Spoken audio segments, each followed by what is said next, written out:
Equipo Alfa, estamos a punto de ingresar. Mantengan la alerta en todo momento. No bajen la guardia.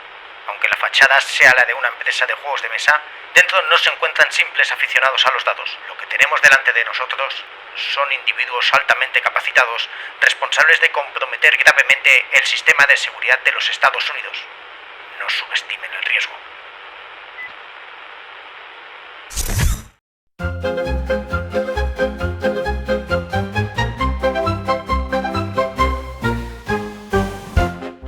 Quizás uno de los casos más sorprendentes en la historia de los juegos de mesa fue el que involucró al servicio secreto de los Estados Unidos con la empresa Steve Jackson Games.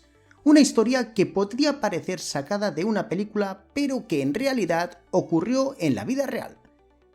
En 1990, el servicio secreto irrumpió en las oficinas de la empresa del creador del Munchkin buscando evidencias de actividades ilegales relacionadas con la piratería informática. Pero, ¿cómo se llegó a este punto? ¿De verdad la empresa que había lanzado un juego como el Illuminati poseía secretos de Estado capaces de poner en jaque la seguridad global? Para entender cómo se llegó a esta situación, primero debemos de conocer las circunstancias que provocaron todo. En los años 80 los juegos de mesa para público juvenil experimentaron una verdadera revolución con la llegada de títulos como Dragones y Mazmorras, Arkham Horror o el HeroQuest. Estos juegos introdujeron un enfoque completamente nuevo, donde la narrativa, la colaboración y la imaginación eran la clave, alejándose de los juegos más tradicionales centrados en la competición. Jóvenes como Steve Jackson fueron protagonistas de esta revolución en el sector, responsables de que muchos jugadores ávidos de nuevas experiencias descubrieran títulos que les permitirían vivir aventuras impensables hasta entonces. Para poder publicar sus propios juegos, Steve Jackson fundó en 1980 Steve Jackson's Games, y bajo este sello lanzó títulos como el Wargame Ogg y Car Wars, un juego de mesa futurista en la que los jugadores competían en carreras de coches equipados con armas, motores o blindajes especiales. También sacó en 1981 el Killer, una especie de juego de rol de acción en vivo cuyo objetivo era acabar con los oponentes dentro de las reglas que marcaba el juego. Siempre buscando conectar con intereses juveniles y experimentando con temas modernos para la época, Jackson continuó explorando distintos estilos. Así, en 1982 lanzó Illuminati, un juego de cartas en el que cada jugador formaba parte de una sociedad secreta que intenta hacerse con el control del mundo, provocando guerras, iniciando invasiones extraterrestres o especulando con la estabilidad de la bolsa. El juego fue muy aclamado, recibiendo varios premios y convirtiéndose en uno de los productos más vendidos del catálogo de Steve Jackson Games. Sin embargo, su éxito no pasó desapercibido para una parte de la sociedad que comenzaba a ver a los juegos como algo peligroso para los jóvenes. En aquellos años, con el auge de la controversia de los juegos de rol, un título que permitía controlar al mundo a través de los códigos de barras atrajo la atención a ciertas personas. Pero en este momento el principal foco de preocupación eran los juegos de rol. Y lo del Illuminati fue bueno, está ahí, pero no le hagamos mucho caso. Cosa que en muy poco tiempo no pasaría lo mismo. En 1984, Steve Jackson comenzó a trabajar en las reglas de un sistema de rol al que llamó GURPS, Generic Universal Role Playing System. Un año después, en el 1985, publicó Man to Man, el que fuera el primer sistema de combate del juego, y para el 1986 lanzó el sistema básico definitivo del juego.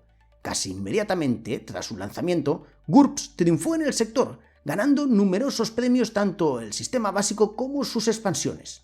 Y ya sabéis que los años 80 no solamente fueron una época de revolución en los juegos de mesa, sino que fue una década clave para la irrupción de la informática. A mediados de estos años, los ordenadores se habían convertido en una herramienta casi imprescindible para las empresas, especialmente en Estados Unidos. Ver equipos como el Apple II en las oficinas ya era algo bastante común. El uso de Internet, aunque nos puede sorprender, para esa época ya era algo que ya estaba siendo bastante estandarizado.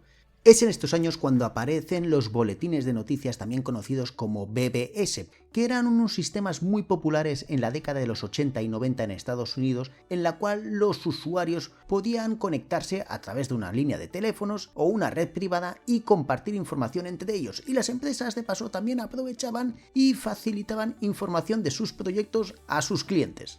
Vamos, que los sistemas BBS vienen a ser como los papás de los foros de Internet. Y Steve Jackson Games se sumó a esta tendencia cuando el 1 de abril de 1986 lanzó oficialmente el Illuminati BBS, un foro de soporte al cliente que utilizaba el software TNet en un Apple II. El propósito original del foro era probar juegos, debatir sobre ellos y ofrecer asistencia al cliente. Sin embargo, pronto quedó claro que la comunidad en línea de los Illuminati estaban interesados en muchas más cosas que no solamente los juegos. En los siguientes años, la base de usuarios creció a más de 1000 personas que discutían sobre ciencia ficción, fantasía, cómics, juegos y rarezas en general.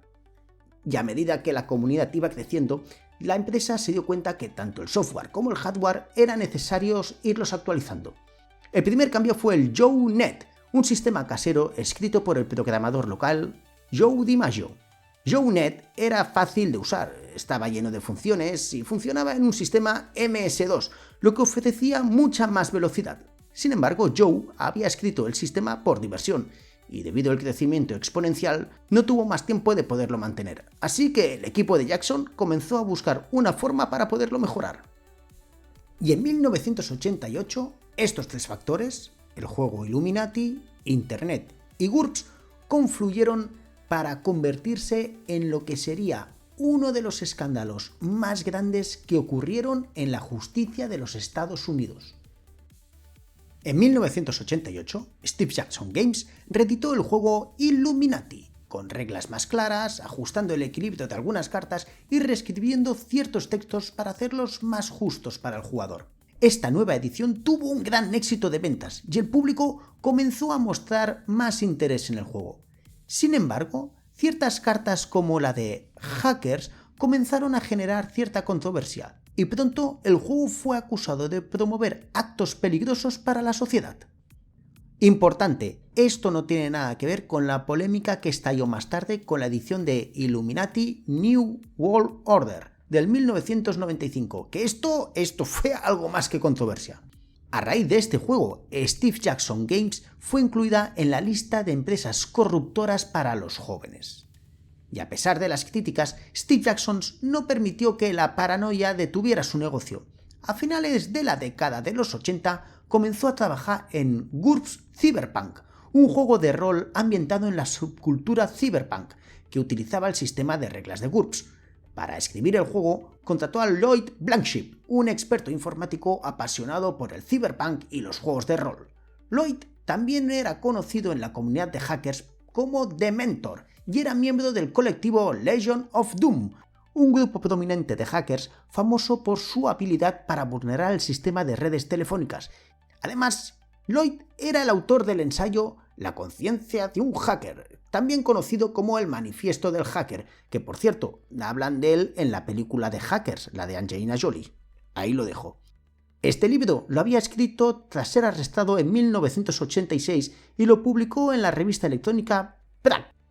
Steve Jackson estaba tan impresionado por el currículum de Lloyd que lo contrató al momento, dándole el control creativo de GURPS Cyberpunk. Y mientras estaba sucediendo todo esto en las oficinas de Steve Jackson Games en Texas, un poco más lejos ahí, en Atlanta, Henry Klopfeld, director de tecnologías de seguridad de redes de la empresa Bell South, una de las empresas telefónicas más importantes de esos tiempos en Estados Unidos, fue informado de que un documento confidencial relacionado con el sistema de emergencias 911 de Bell South se había filtrado y estaba disponible públicamente en un tablón de anuncio cibernético con sede en Illinois. Este documento contenía información técnica crítica para el funcionamiento del sistema 911, lo que convertía en un asunto muy serio si caía en malas manos.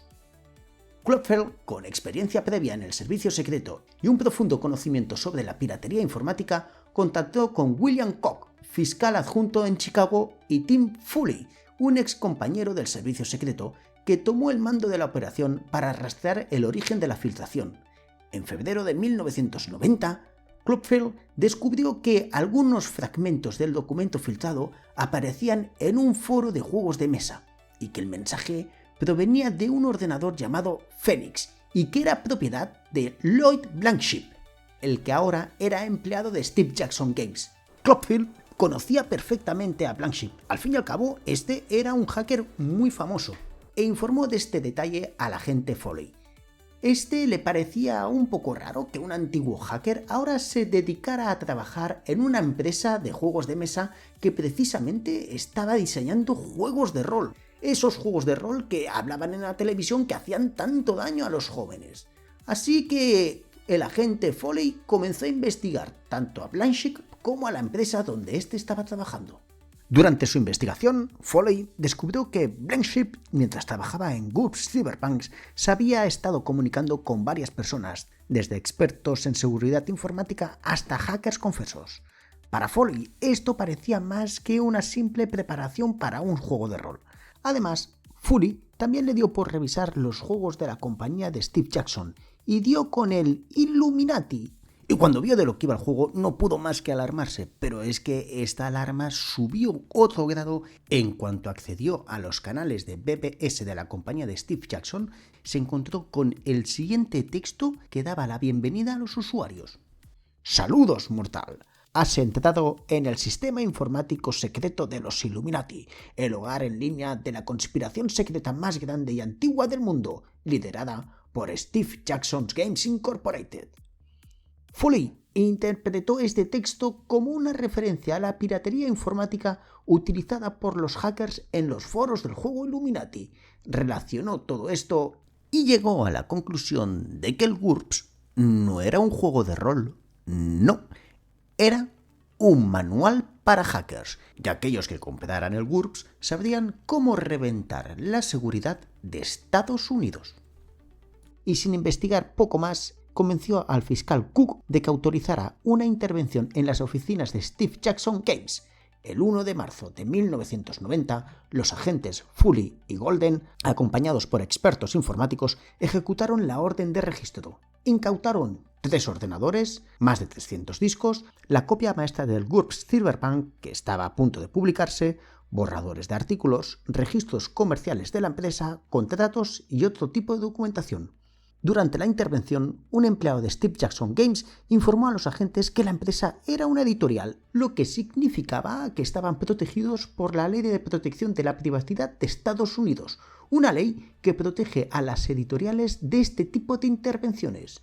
Sin embargo, los agentes ignoraron esta información. Al día siguiente del allanamiento, los abogados de Steve Jackson Games presentaron una solicitud para que se devolviera de inmediato todos los documentos confiscados. Sin embargo, el agente Foley se negó, argumentando que existía la posibilidad de que la empresa, y en especial Blanchett, pudiera tener un sistema para destruir la información requisada. Y no fue hasta junio de 1990 cuando finalmente se devolvió la mayoría de los materiales incautados.